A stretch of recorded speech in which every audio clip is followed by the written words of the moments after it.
Hello and welcome back. Today we'll be looking at Laplace transforms. Let's get started.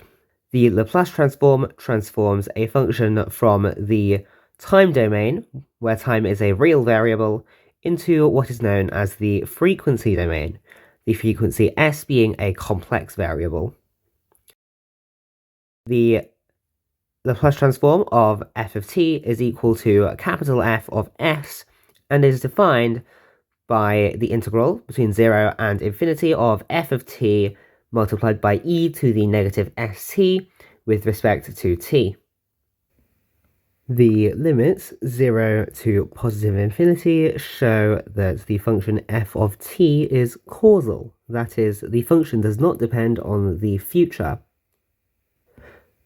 Most systems that you will encounter will in fact be causal. However, some systems, such as signals averaged over time, may in fact be non-causal. To calculate Laplace transforms of different functions, one can use a search table or one can simply integrate. However, to see the true use of Laplace transforms, one must consider three important properties. Firstly is the Laplace transform of derivatives. If we look at the Laplace transform of df by dt, we see that this evaluates to s of big F of s take away f of 0. And if we do this to higher derivatives, we see that the derivative of d to the n f over dt to the n is equal to s to the n of big F of s, take away s to the n minus 1 of f of 0, take s to the n minus 2 of f prime of 0, etc. Next, we'll also notice that the Laplace transform is a linear function. That is, the Laplace transform of alpha of f of t plus beta of g of t, where alpha and beta are constants, is equal to alpha times the Laplace transform of f plus beta times the Laplace transform of g. From here, we can look at the Laplace transform of derivatives, and we will see that the derivative is always linear in terms of big F of s. If we combine this with the fact that the Laplace transform is a linear transform, then we will come to the conclusion that a set of ordinary differential equations can be converted into a set of linear equations, and these can be solved using linear algebra. We can then inverse transform the solutions of the linear algebra back into the time domain to find the solutions to the ordinary differential equations.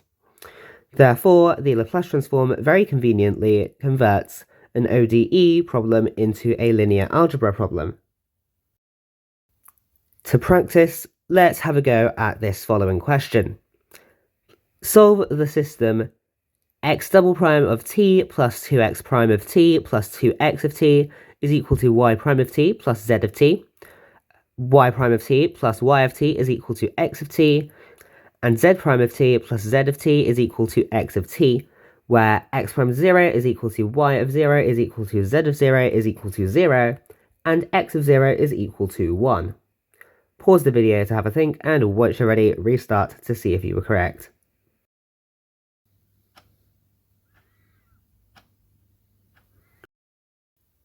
Firstly, we can apply the Laplace transform to each of the three equations separately, and then we can substitute in the given initial conditions to get three linear equations. Big X multiplied by s squared plus 2s plus 2, take away s plus 2 is equal to sy plus z, and y of s plus 1 is equal to x, and also z of s plus 1 is equal to x.